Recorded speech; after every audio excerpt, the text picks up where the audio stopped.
El desarrollo prenatal. Se denomina cigotos si sobreviven más de 2 semanas. De 10 días después de la concepción, el cigoto se adhiere a la pared del útero e inicia la relación humana más íntima que existe y que durará aproximadamente 37 semanas. Las células interiores del cigoto se convierten en el embrión.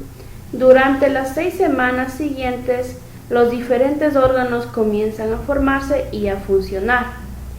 El corazón empieza a latir. Alrededor de las 9 semanas después de la concepción, el embrión adquiere una apariencia humana, ya es un feto. Al final del 6º mes de gestación, algunos órganos como el estómago están lo suficientemente formados y funcionan como para permitir la supervivencia. En cada etapa prenatal, los factores genéticos y ambientales afectan el desarrollo.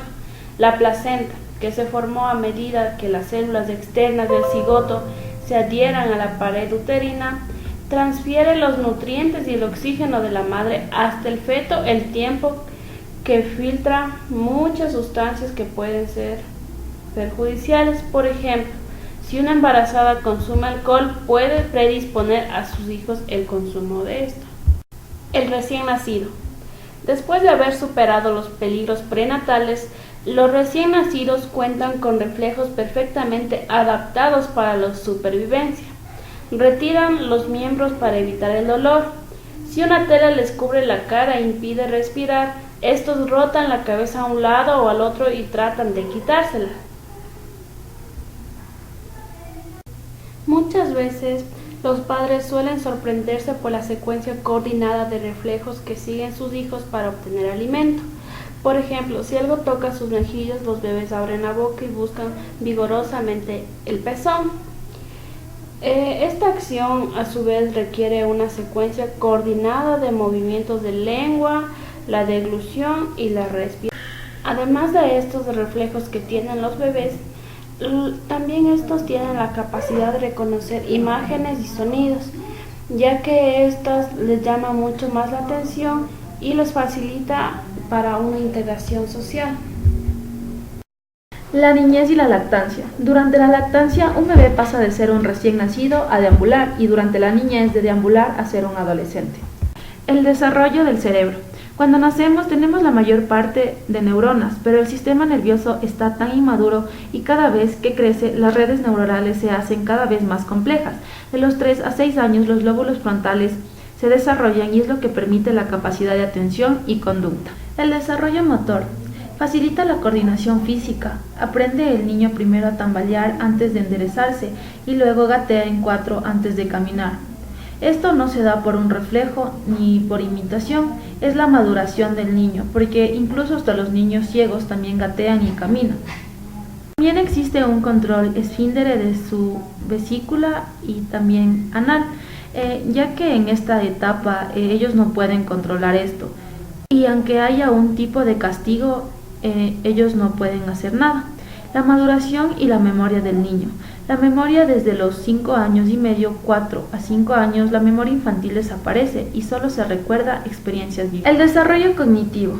Son las actividades mentales relacionadas con el pensamiento, el conocimiento y la comunicación. Es cuando tomamos conciencia y también asimilamos, interpretamos y comprendemos. El desarrollo social. Los bebés son seres sociales desde que nacen. En todas las culturas, los niños se desarrollan un vínculo estrecho con las personas que los cuidan. Prefieren las caras y las voces conocidas y por eso gorjean cuando el padre o la madre les presta atención. Los orígenes del apego. A los 12 meses muchos niños se aferran con fuerzas a sus padres cuando se asustan o presienten una separación. Cuando vuelven a estar con ellos, los colman de sonrisas y abrazos. Un comportamiento social más importante que el vínculo entre los padres y el hijo. Este vínculo se denomina apego y es un impulso poderoso de supervivencia. El contacto corporal es muy importante para el niño. La adolescencia.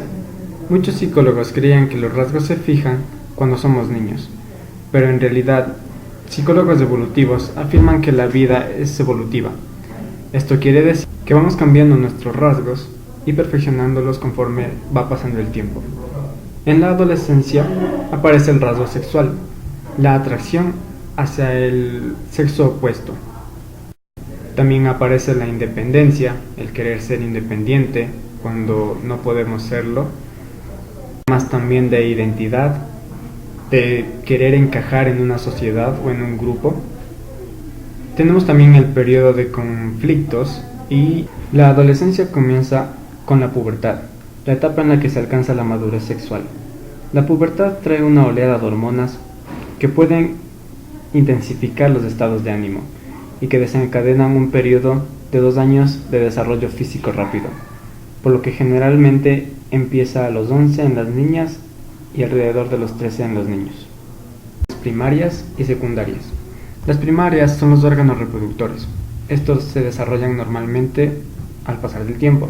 Las características secundarias son los órganos no reproductores. Por ejemplo, en las niñas se desarrollan las mamas, la cintura y las caderas. En los niños se desarrolla la espalda, el vello púbico y esperma.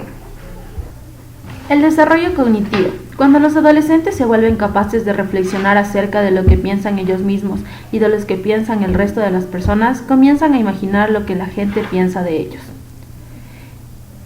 A medida que madura su capacidad cognitiva, muchos adolescentes piensan sobre lo que es posible en cuanto a lo ideal y comparan este ideal con la sociedad, con sus padres e incluso con ellos mismos. El desarrollo de la capacidad de razonamiento. Durante los primeros años de la adolescencia, la capacidad de razonar se centra en uno mismo. Los adolescentes pueden pensar que sus experiencias personales son únicas y que sus padres no las entenderán. Poco a poco, la mayoría alcanza la cima intelectual que Piaget denominó operaciones formales y se vuelven más capacitados para la lógica abstracta. La capacidad de los adolescentes para razonar en forma hipotética y reducir las consecuencias también les permite detectar las incoherencias del razonamiento de los otros y descubrir las hipocresías. Esto puede influir para que mantengan debates acalorados con los padres y para que se prometan a sí mismos que nunca van a perder sus propios ideales. Dentro de la formación de la identidad, tanto en los adolescentes como en los adultos, la identidad de un grupo suele formarse alrededor de la diferencia entre uno y las personas que le rodean.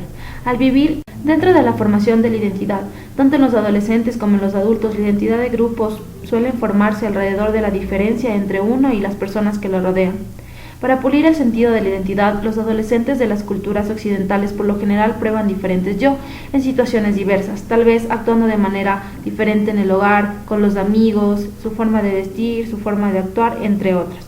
La mayoría de los jóvenes desarrollan un sentido de satisfacción con su vida. En su estudio se les preguntó a un grupo de adolescentes estadounidenses si una serie de enunciados los describía. El 31% respondió afirmativamente ante el enunciado. Dentro de la formación de identidad, tanto en los adolescentes como en los adultos, la identidad de grupo suele formarse alrededor de la diferencia entre uno y las personas que lo rodean. Para pulir el sentido de la identidad, los adolescentes de las culturas occidentales por lo general prueban diferentes yo en situaciones diversas, tal vez actuando de manera en el hogar, con los amigos y también de otra forma en la escuela. También puede verse en sus formas de actuar, vestir o clases de música que le gusta, entre otras cosas. La adultez. La etapa de adultez es la sexta etapa de desarrollo humano y viene después de la etapa de la juventud y precede a la ancianidad. Empieza desde los 25 años y termina a los 69 años de edad, en el cual el ser humano sufre tanto un desarrollo físico, cognitivo y social. Cuando nos referimos al desarrollo físico, tanto hombres como mujeres lo experimentan de una manera distinta. Las mujeres con la menopausia, que es los cambios tanto biológicos como mentales, y los hombres con la caída de las hormonas sexuales. Esto quiere decir que tienen una disfunción de sus órganos reproductores. El desarrollo cognitivo. En este existe una disminución de la memoria, es decir, que pierden recuerdos de su vida. En esto también puede destacarse una enfermedad, que es el Alzheimer, en el cual empiezan a perder recuerdos que ellos vivieron. También, los recuerdos que predominan son los de las primeras veces, es decir, recuerdos como su primer beso o primer empleo. Esos son los que predominan más. Y el desarrollo social. En este predomina el amor y el trabajo, es decir, la autorrealización a la persona.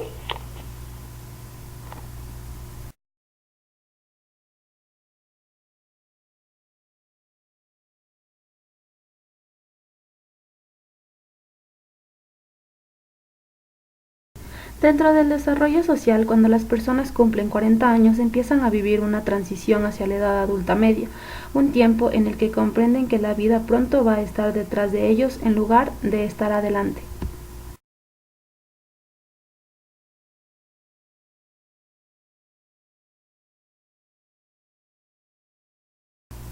Todas estas se consideran las etapas del desarrollo de una persona.